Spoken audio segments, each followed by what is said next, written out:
I want to build a culture in my youth ministry of multiplication and a culture of students that are passionate about living on mission. And I hear what you're saying. Like, I want to get them to do that. I just don't really know how to get from here to Mhm. there. What are maybe some pieces of encouragement that you would share?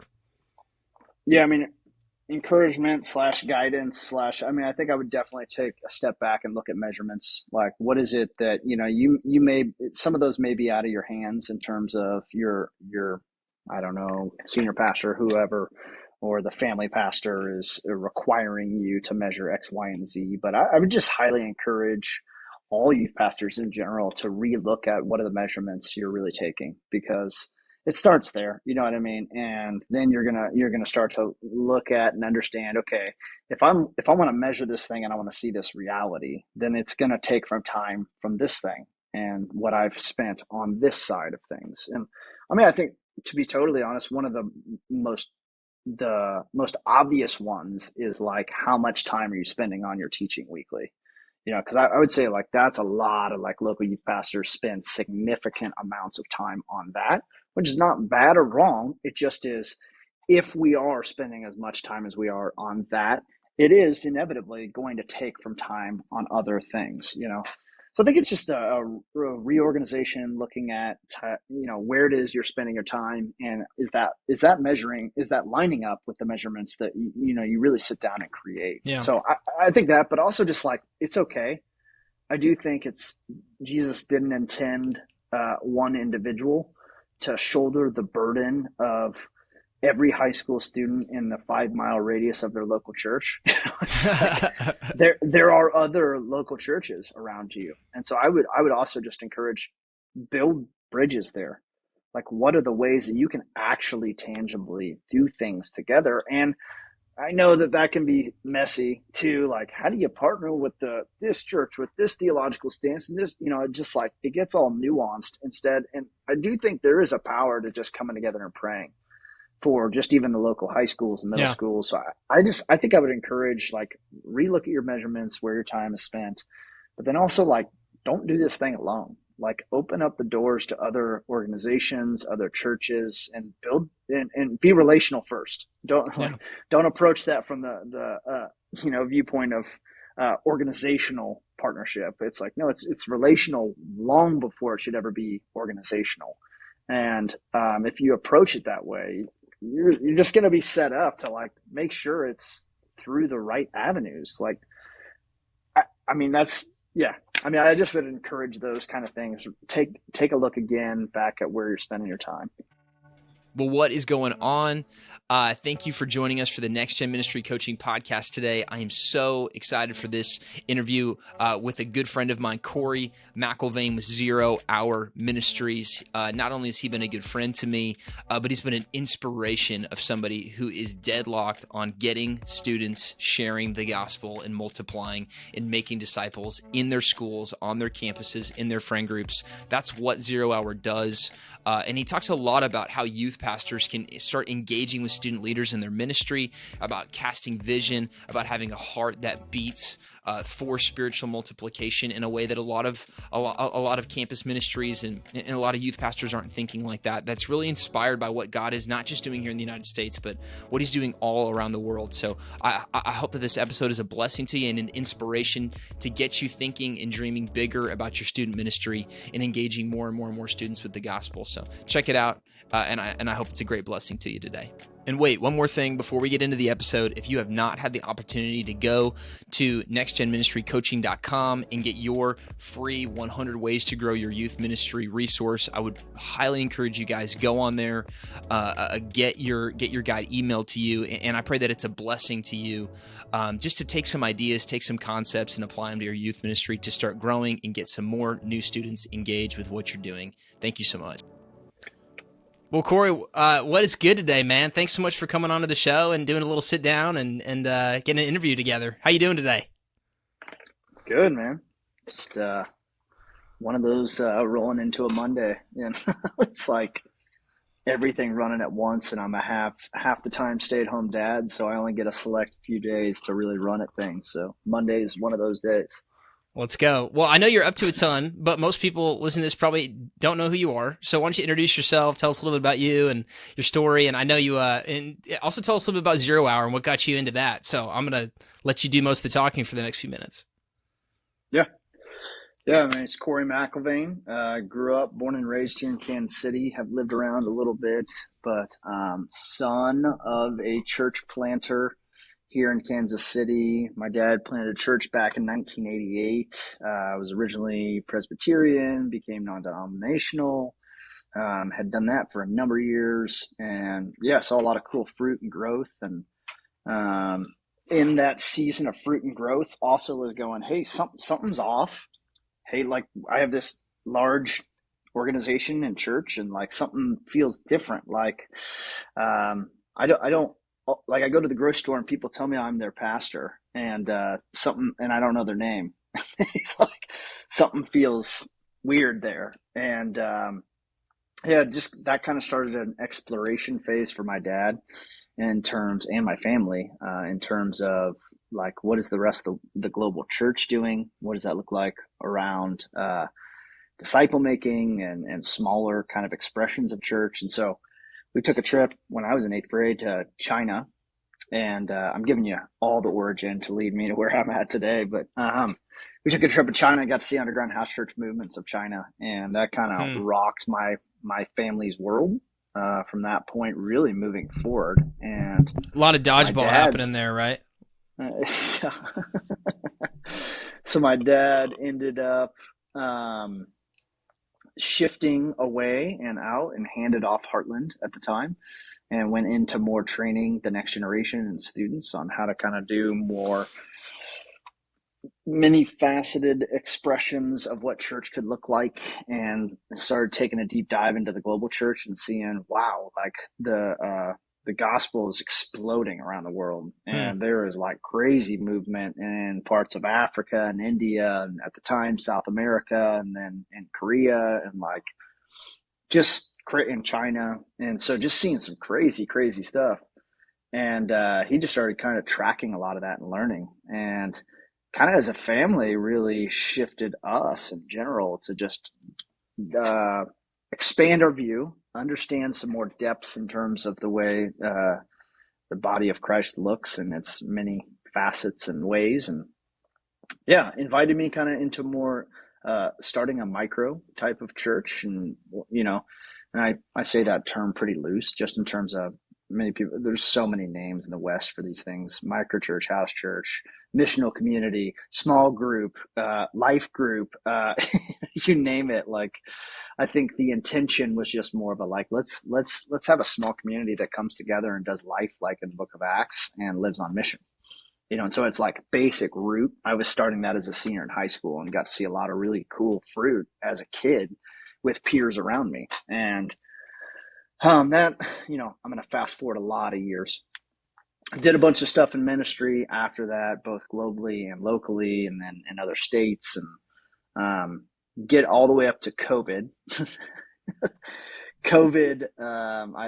I was kind of doing a bivocational job in health and fitness and trying to do ministry inside of that. And COVID wiped our business out, and kind of I'd been doing stuff on and off alongside of youth through those years, the past 12 plus years. And whether it was in a local church context or kind of micro stuff or decentralized organizations and networks and yada, yada, yada. I'm throwing a lot of things out there, but yeah, lost my job and knew I wanted to be back doing something with students at some capacity, particularly the high school, college age kind of demographic.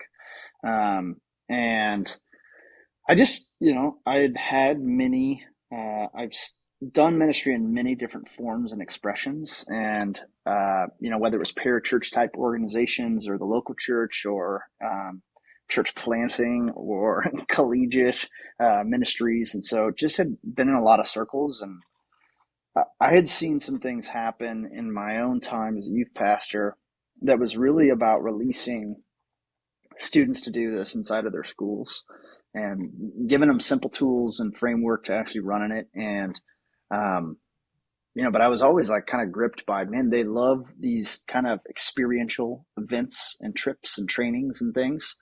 But those were always like they kind of stayed at the mountaintop, and it was really hard to ever translate that into reality back in their schools. And so they'd have these unbelievable experiences like in Haiti, right? You'd take them to Haiti and the Lord would rock their world because they were pulled out of their context and like able to actually even listen to a God who speaks.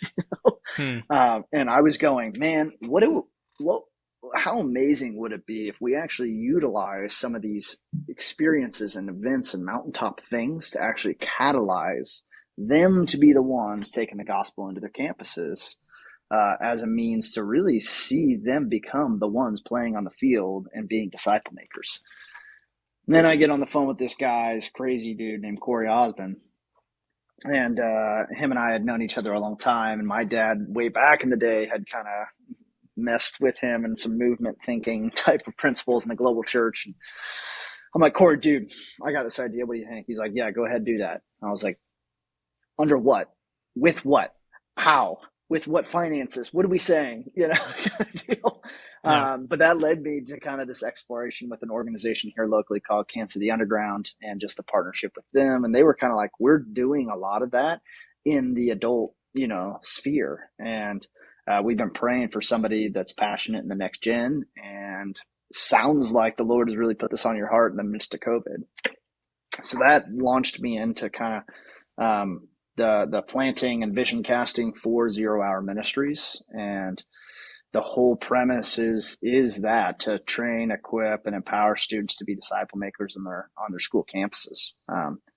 And there's a lot of different facets to 0 Hour, but the real base of it is we want to be a training and equipping organization for students on their campuses. And Yeah. so, yeah, we just mainly train them through some simple principles on disciple making and help them as best we can. And we try our best to also come alongside the local church because we're not trying to just do another of the same thing. We have nuanced differences. But our hope is that the local church and, like an organization like 0 Hour, whatever it is in somebody's local context, would have kind of that help, that comes alongside and says, we're like the catalyst towards this. And we just try to help your students live on mission. We don't want to replace what it is you're doing in your youth groups. We want to bolster what it is you're doing. Yeah, when I first met you, it was during COVID, and I remember just hearing, just catching some KC Underground podcasts and hearing Cory Osmond's story, and it was like, man, this guy thinks totally different, and I feel like there was something that really resonated with me, because I think it took me kind of back to my college ministry days of this obsession with making disciples who made disciples, like real multiplication, rather than just, hey, how do we like add to make our thing bigger per se, but how do we really set up people to actually do this, And I think that was a really refreshing thing for me because at the time, when I'm processing, I'm like, well, now we really can't even gather for a little while. And our church was pretty aggressive as far as, getting back together in person, during that season, which was, I think, really beneficial. And our kids flocked. We really grew a lot during that season as soon as we opened up after being closed during the pandemic. But there was still that wrestling that was in me, still is in a lot of ways, on how do we not just have this grow our thing bigger, but how do we take this and get students multiplied out, and have it be a self-feeding, like not only are we growing, but we're also catalyzing and mobilizing. So I'd love to hear a little bit more. What does that actually look like? Because I think, those are all sort of like great multiplication, like get our students sharing, like great concepts, but then how does that actually translate it into, you're listening to this as a local church pastor, you're saying, hey, I've got these kids. I keep telling them they share their faith. We know we want them to get out there, but how do we actually go from, being here, followers of Christ, and really mobilize them? What does that look like for you guys? And what has that looked like since you started a few years ago? Yeah.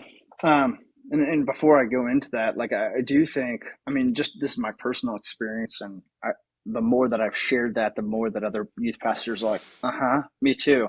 But like this generalized feeling of like you as the youth pastor are typically asked to like basically pull off a church plant inside a middle school, pull off a church plant inside a high school, and then also help with the church plant of the organization you work for.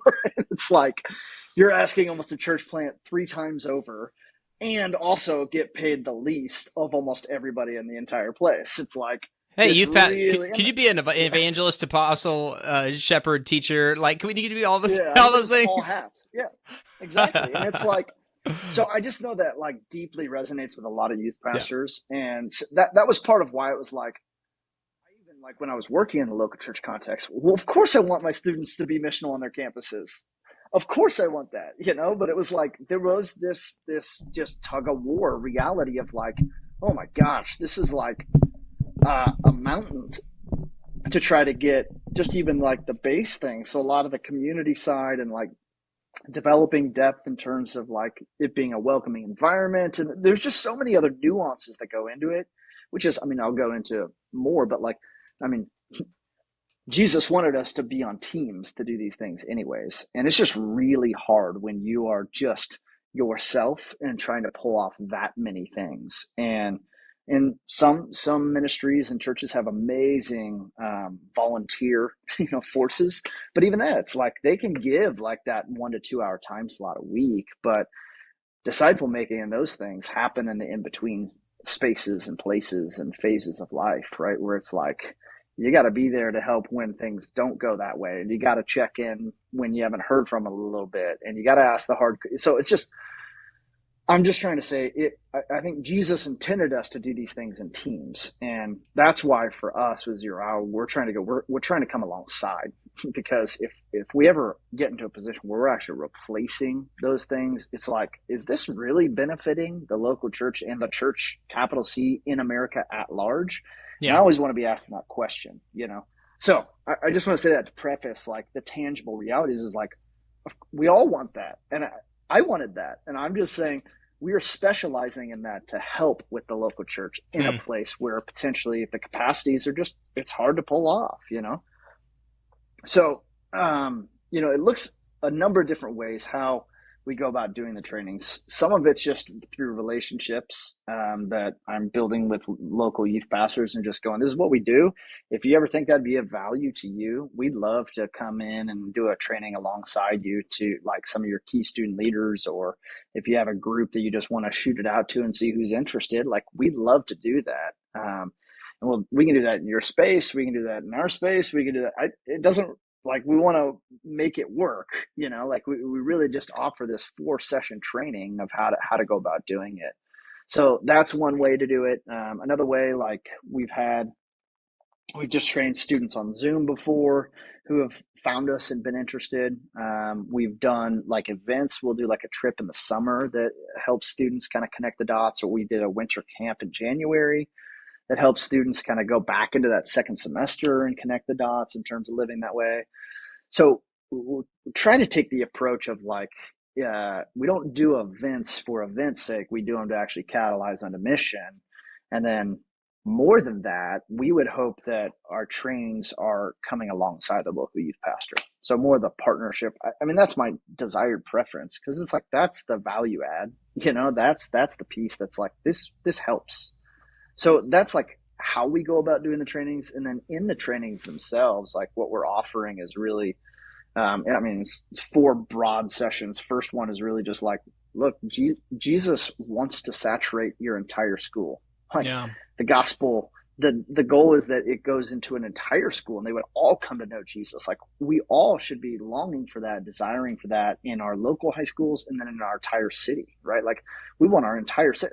Could you imagine the realities of 88 plus high schools in the city following Jesus on fire and passionate? It's like, who's not going to go after that? But helping students be awakened that Jesus wants to use them as that, tool. He wants to partner with the students in their schools where he's already trying to work. But there is this truth about that God wants us to join him in his efforts. Yeah. And he doesn't like to just do things void of us. It's like it's part of the process of sanctification and him redeeming all things to him and making Jesus as Lord in every way, in every facet. So we try to get them awakened to that reality, and then just go, we got to have a heart for the lost, that those that don't know Jesus. And part of that is that we start praying for them, because it's going to take miracles. It's going to take Holy Spirit movement and breakout to really happen on campuses for them to be open, receptive, and hearing the gospel in a way that's like, you can't just jam it down their throat and expect that to be how we're going to accomplish it. It's like, no, the strategy is prayer on the front end. The strategy is reliance that we're not enough for it. The strategy is recognizing that he's the one who moves. So that's session one. Session two goes into relational evangelism and just trying to deconstruct some of the evangelism concepts and just go like, look, it's much more based in the relationships that you already have. We're not asking you to walk up to a stranger at the lunch table giving a gospel illustration. We're not saying that that's bad or wrong. We're just saying more times than not, it's going to be done in the relationships and the spaces that you already exist. So Yeah. if you're on the basketball team, it's going to be on the basketball team. You already know these kids. So like, you've got to be intentional with where you spend your time and how you converse with them as a friend. Because if you become interested and curious and love and ask questions, they're going to open up to you. And it's when they open up as to what you're going to do with that next step. Yeah. And then that leads into session three, which is we primarily use the tool of discovery Bible studies. So just helping students go, you got to get them in front of Jesus in the Word of God to actually understand who he is.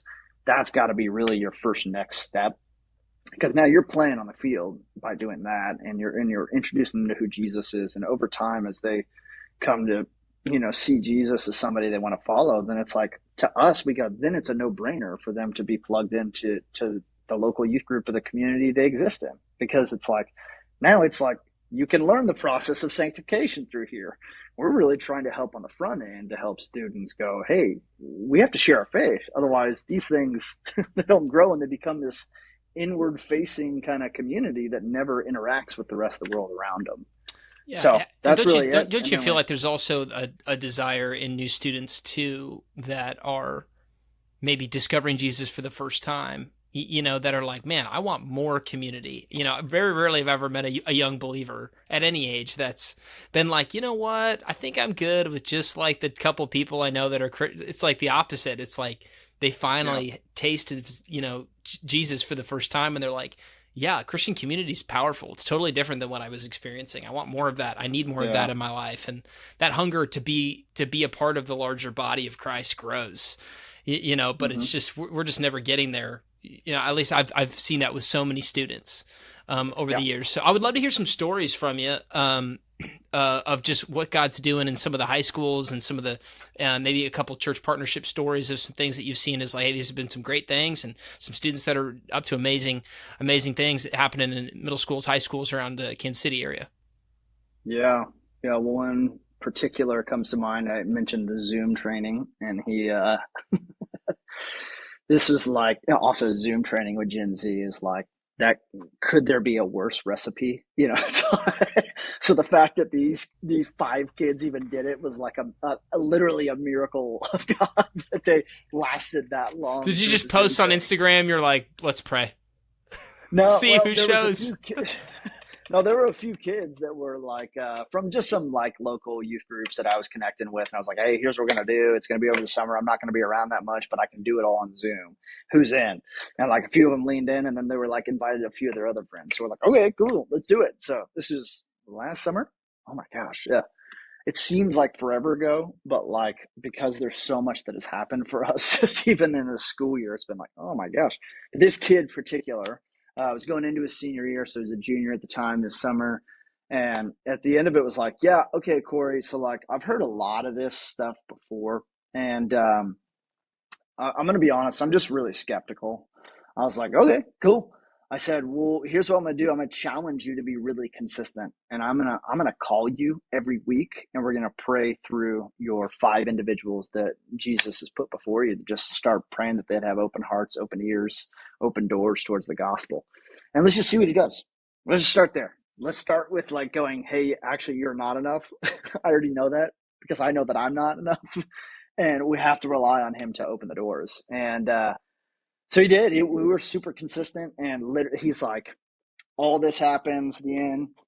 He goes to school day 1, and he gives me a phone call. He's like, dude, this is nuts. Like, what kind of magic is this?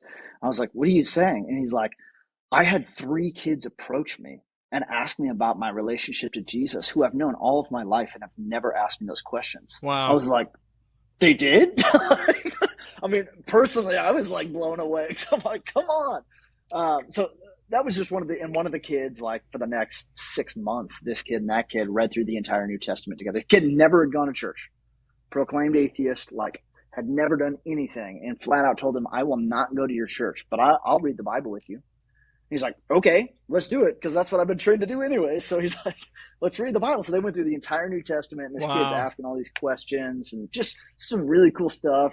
This student got to pray over the other student, and just some healing from some stuff, and some suicidal ideology stuff this kid started praying against. It was just like powerful stuff. And this kid is like on the precipice of going, I want to follow Jesus with my life. But it's taking time. You know what I mean? It's like, it's a slow drip, and it takes time, and it takes like real depth of relationship, because you can't just this is nothing wrong with this, but like, you can't just from a stage give a message and the kid raise their hand, which that's great.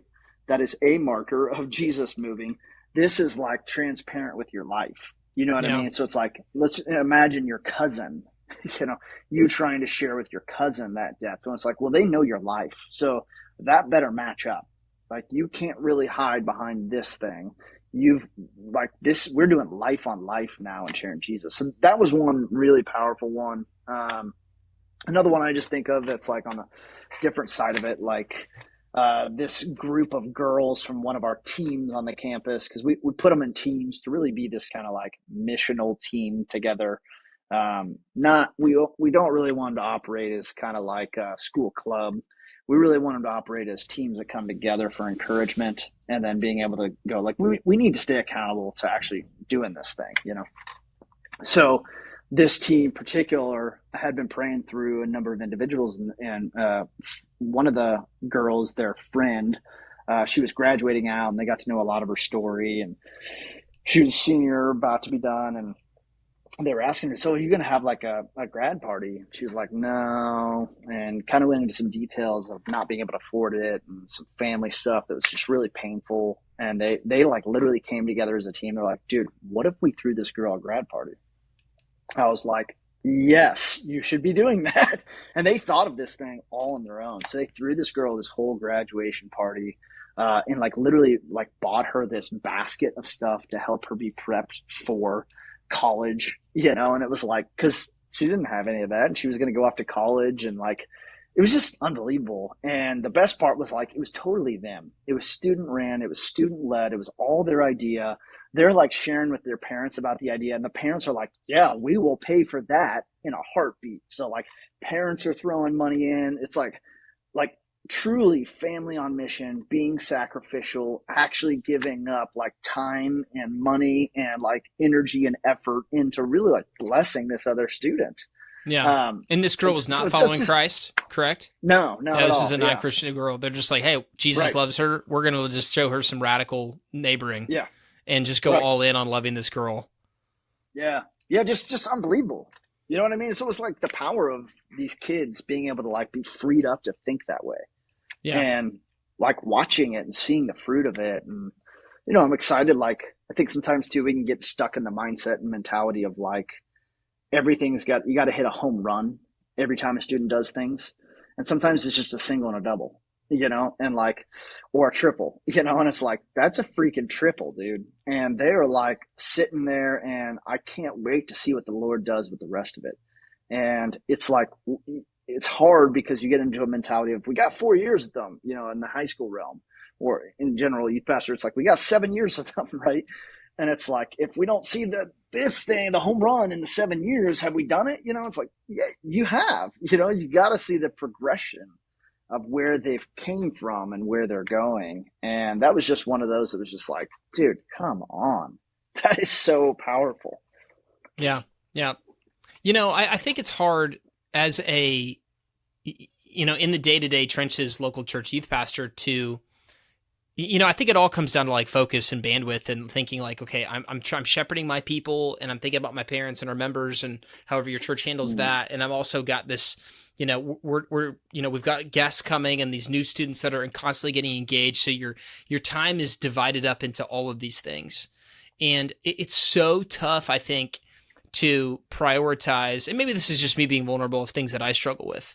How do we get a core group of faithful and available and teachable students together consistently and cast vision to them, at volume over time, to continuously let this concept of like, our faith is not just for us. Our faith is for those that are outside of this church, and that our calling is to live on mission, things that most of us probably as youth pastors say all the time from the stage, but it's just hard because that modeling isn't always there, because our time is spread in so many different areas as local church shepherds and pastors.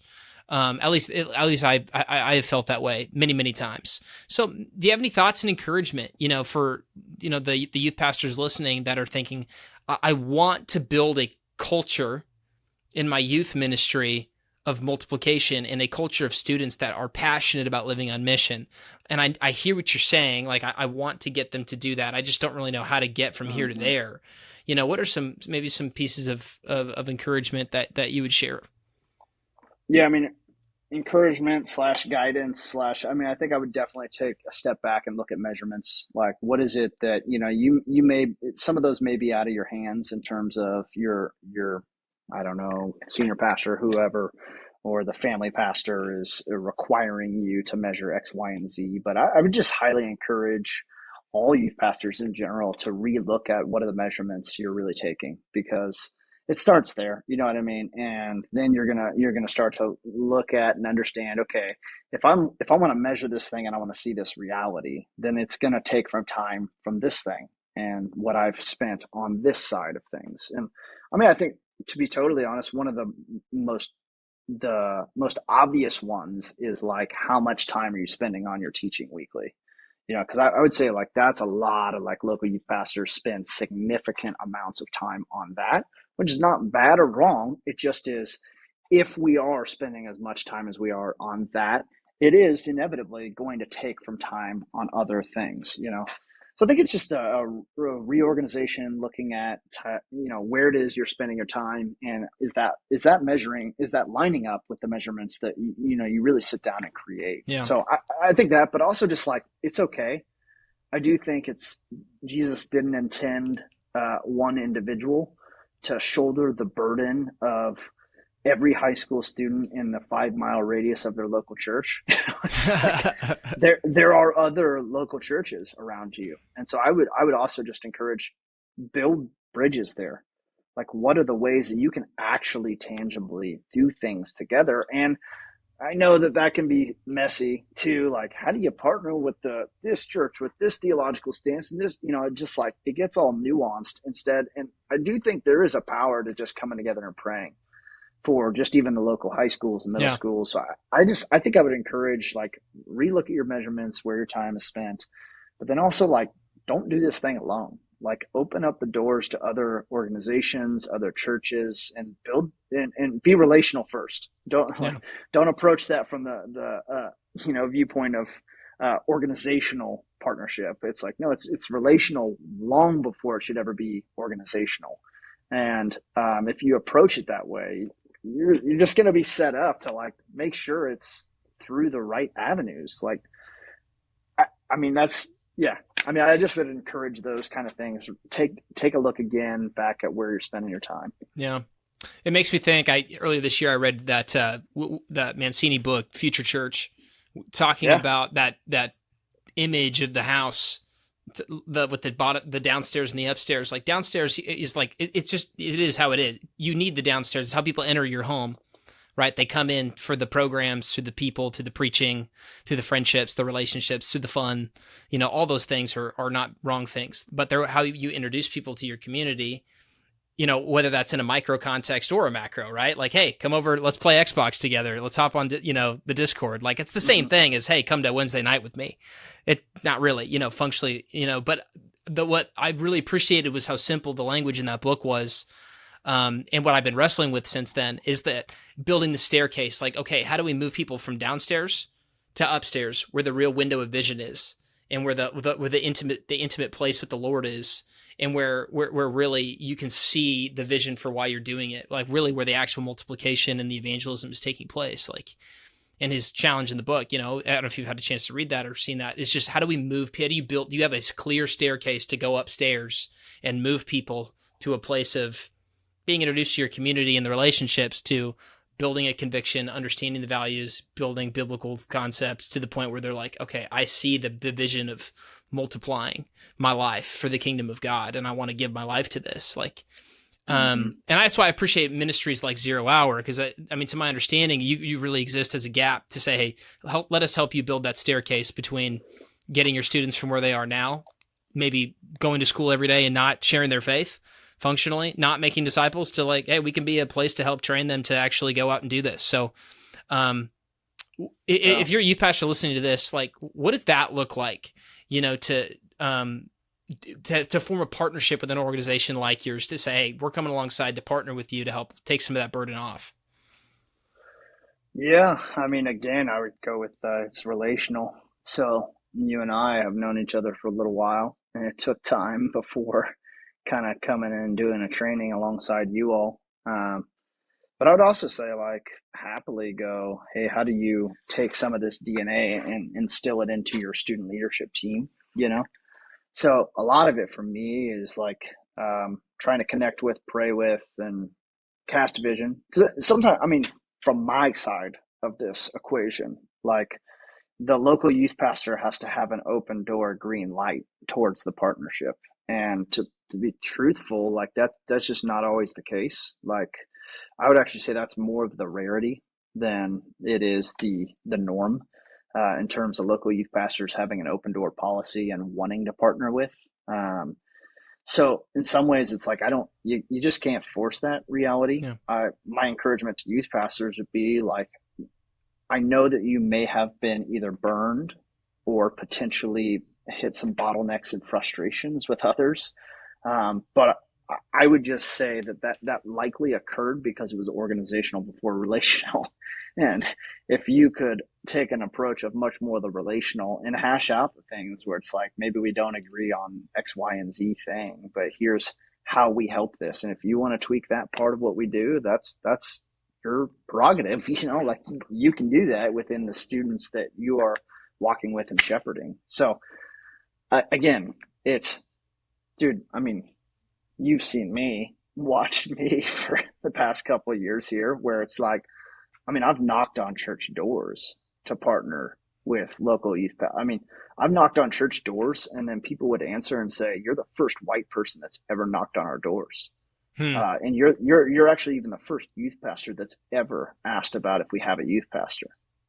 So like, Wow. I've had a lot of interactions like that where it's like, oh, I am. I thought that this was like normative, and I'm sitting there going, oh, okay. Well, how do I help and just support? And I try to go from me personally, I try to go from the approach of like, I'm not asking for your loyalty or for you to say that we only partner with Zero Hour. That doesn't really matter to me. At the end of the day, what matters to me is that there's like this element of like, do we agree that like we should at least be trying to help students live missionally on their campus? And if that's done within Zero Hour, cool. But if that's done within a different organization, go for it. I'm for it. How do I pray and support and be, behind the scenes to just encourage? So a lot of my time is just trying to spend some of the relational pieces, create some environments that help youth pastors hear from and pray for one another. And then if it clicks and it makes sense, then I approach it with hey, would you ever be open to us coming in and doing a training to help, create that staircase for some of your key student leaders? And some of them are all about it, man. And some of them are like, no, we've got our internship. And I'm like, awesome, dude. Like, I'm for it. If you ever want anything, like, this is why we exist. And so I try to take that approach where it's like, I'm not offended if you don't choose what we do. Like, we are one part of this machine, one part of the cog and the system to try to help the whole thing run in a way that really sees the next gen actually, live into their identity and calling and purpose. Yeah. Say someone's listening to this and they're having little to no activity of their students. They're like, I'm looking at the kids that are in my church. That just I just feel like there's not a heart and a passion, for evangelism. There's just not a heart and a passion for disciple making. Where would you encourage someone to start? Just ways I to mean, pray. get a leadership team first. I mean, yeah, like at least have some sense of like, hey, I'm inviting students to a next level. Because I think sometimes like if you catch them through the youth ministry realm of like we play games and there's a fun event and the kid comes through that way, like that is all they're gonna not all. That is a primary way that they are going to view youth ministry and being a part of the youth group. And what if you don't have kind of that next tier or that next step, that first step really of the staircase, the first step of it is just saying, we're trying to create students that do this and giving a platform and a space for students to be on a team, in terms of like just that kind of that next tier, and Jesus had the 3, 12, 72, and so just even going, hey, if you looked at, or the crowds, you go, my youth group is the 72, you got to create some sense of a space for the 12. Like, and what does that look like? Are you committing time, energy, and effort towards it? How are you training them? What are you going to train them towards? And then you're building the staircase, but you got to start at that first step to go, I got to identify a 12 or at least invite 12 in, like to go, hey, who wants to do this? Who wants to potentially learn more about this and go deeper? So I think it starts there, probably that first step of creating a 12. And then even within what we do as 0 Hour, we're encouraging all of our staff and leadership and coaches to do the same thing. Like have that mentality of who's your 12, which is their team on their high school campus, and then who's your 3? Who are the 3 from that team that you're even diving deeper with and pouring into? One of the things I've appreciated about you over the years, knowing you, is just your focus and your passion, and the intensity of how you're like, yeah, I'm fully giving myself to this. And I can tell you've rubbed shoulders with a lot of people that have that type of thinking and have not compromised. And, or I've heard the idea of like, change the target. It's very easy to change the target. Like, multiplication is really hard. Let's just make it about growing a bigger youth ministry. Or like, let's just make it about, whatever we want to change the thing, which are not bad things, right? Like, it's easy to just get fixated on, first steps to follow Christ, to baptisms, whatever your metric is that you're looking at. Say, hey, we're growing. We have more in attendance. We have more baptisms. Like things are up and to the right, it seems. But you've said, hey, those are critically important, but they're all a means to catalyzing more students into doing this. So how do you maintain that?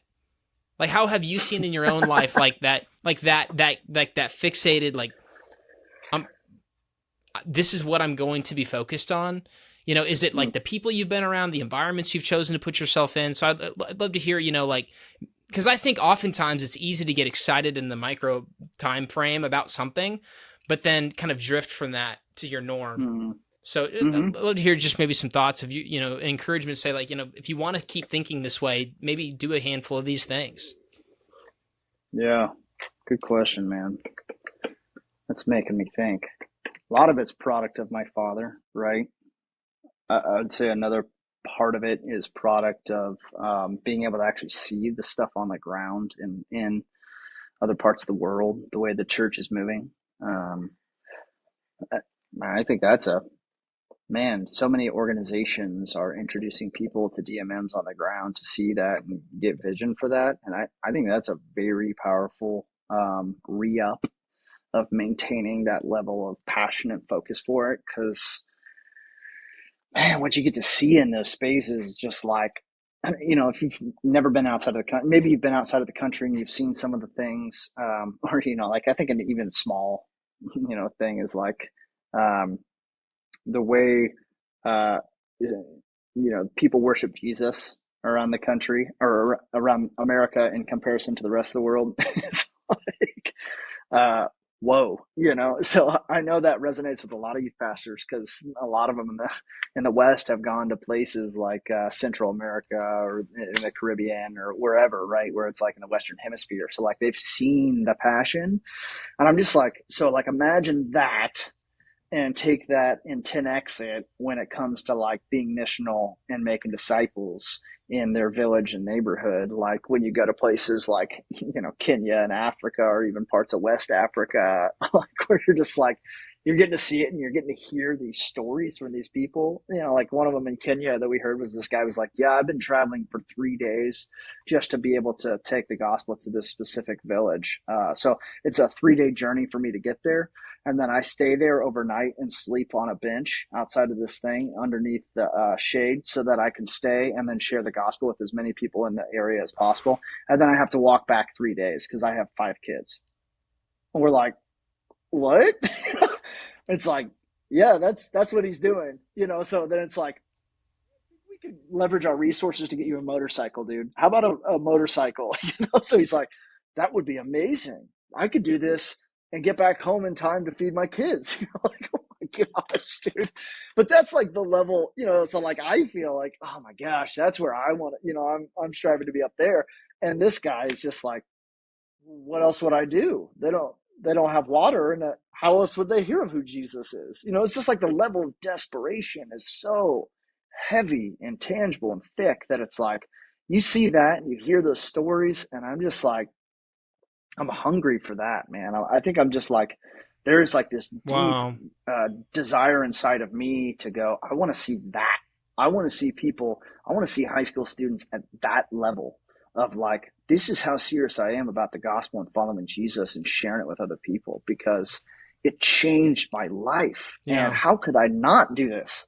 How could I go every day and worry about my geography test? Like, how can I be that concerned? It's not bad or wrong, but like, it pales in comparison to what I can share the hope of Jesus with. Like, this is real hope, not hope of a good career. This is real hope for your life eternal. And I don't know. So I'm even getting fired up right now, dude. I love that. No, and that's what I'm saying. Like, and that's what some of the heart behind these doing episodes like this and having a podcast and like wanting to help encourage other people. Because it's like, if you're not around people that are going to keep that fire in you lit, like just think of, 2 Timothy 1. He's like, Timothy, fan into flame that get. Like, if you're not around people that will fan you and get you passionate about the things truly that touch the heart of God, then you're just going to settle for the other stuff that everybody else cares about.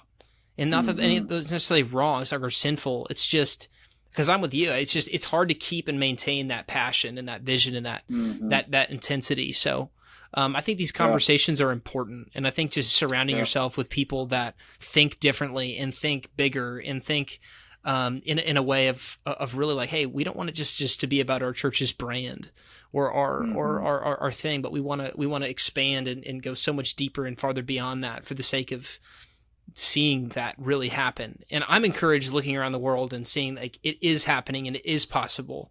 It's difficult and it's going to take a lot of change, but God's a God of miracles, and he's the God of multiplication that gave us that first command, and it's going to happen if we keep pressing towards that. So I'm thankful for you and what you do and what 0 Hour is and what it pushes towards, because it's important. And there's not enough people that are fixed on that.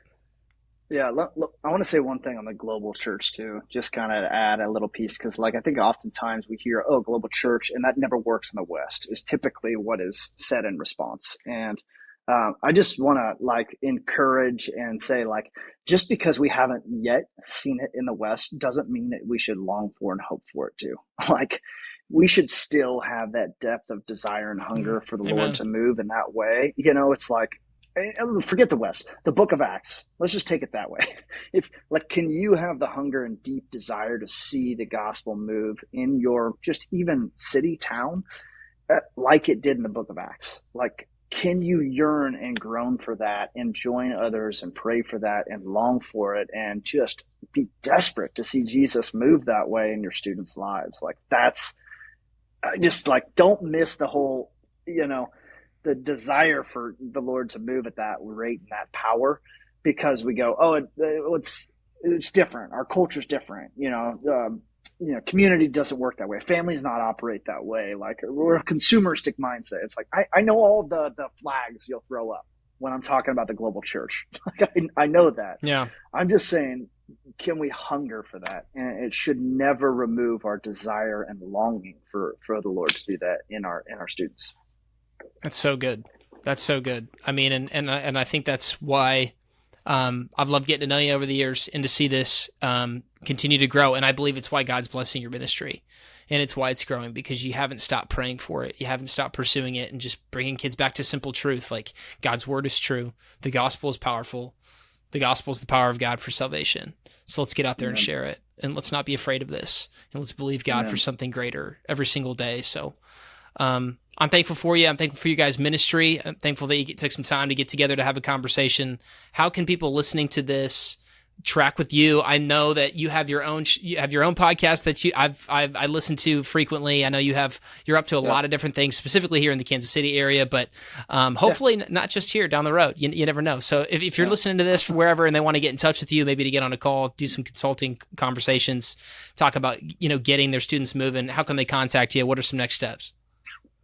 Yeah, I mean, you can just either email or all of our website and all that, like zerohourministries.org is the website. My email is Cory, Cory, at zerohourministries.org.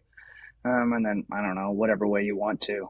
Instagram, whatever, all that stuff will be in show notes and description for this as well. So yeah. So whatever way, I mean, I'm pretty open. We're in the process of actually working on kind of a disciple making youth ministry immersive concept coming out potentially this year or next, and just kind of having people come in for a little bit of a 2-day immersive to go, hey, what would it look like to actually orient my entire youth ministry around this? And what are the principles that I can take and then contextualize in my own city and within my own church context to really apply some of these principles and put them into practice. So working on it. That's awesome. We'll stay posted with all that. But anyway, Cory, thanks so much. 0 Hour, give him some love. I appreciate you, man. And thanks for everybody that was listening to this. Hopefully it was an encouragement to you as it was to me. Yeah. Thanks, man.